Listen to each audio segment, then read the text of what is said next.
Bonjour à toutes et à tous, installez-vous confortablement. À la une de ce journal, le marché des transferts français ouvre ses portes, Nyang à l'OM c'est bientôt fait, et le feuilleton Neymar au Barça reprend. Le mercato français ouvre ses portes, et quoi de mieux pour cette ouverture qu'une bonne annonce, Mbaye Nyang est bientôt marseillais. Un accord de principe a été trouvé entre le Stade Rennais et l'OM, le deal avoisine les 20 millions d'euros, un bon coup pour le club phocéen qui a besoin de se renforcer en attaque pour jouer la Ligue des Champions. Mais plusieurs questions se posent. Comment l'OM a-t-il pu dégainer si vite alors qu'il doit trouver 60 millions d'euros pour ne pas être menacé par le fair play financier? Eh bien l'aide vient de Frank McCourt. Le propriétaire du club n'a pas hésité à mettre 40 millions de sa poche pour aider l'OM à recruter cet été. Si l'accord va au bout, Mbaye Niang connaîtra son 8e club après être passé par Caen, le Milan AC, Montpellier, Genoa, Watford, le Torino, le Stade Rennais, puis l'OM. Le feuilleton Neymar à Barcelone reprend. Alors qu'il avait été soigneusement rangé pour laisser place au dossier Lautaro Martinez, celui de Neymar refait surface. Selon le Mundo Deportivo, le Brésilien aurait confié à ses coéquipiers qu'il veut retourner au Barça. Le joueur de 28 ans compte essayer d'emmener loin le PSG en Ligue des Champions pour mieux ouvrir les portes à un éventuel départ.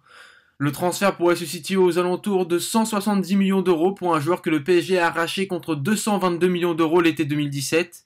Mais le mercato pourrait être impacté par la crise du Covid-19. Un homme pourrait avoir un rôle clé dans ce nouveau feuilleton, André Curie, responsable de la cellule brésilienne de recrutement, récemment remercié par le Barça, mais toujours proche du père de Neymar. Gay vers les Wolves.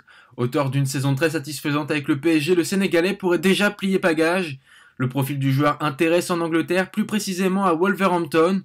Cherchant à remplacer Ruben Neves qui est sur le départ, le club de première ligue pense à l'ancien Lillois. Reste à savoir si Gay voudra quitter Paris, après seulement une saison, interrompue par le Covid-19. Le verdict du Conseil d'État très attendu. Il devrait être rendu aujourd'hui ou demain. Il jugera si l'arrêt définitif de la Ligue 1 a été fait de manière légale ou non. On rappelle que 3 clubs l'ont saisi, l'OL, Amiens et Toulouse. Bien évidemment, ces 3 clubs-là ne sont pas en très bonne posture, Amiens et Toulouse étant relégués en Ligue 2 et l'OL n'étant pas qualifié pour une Coupe d'Europe.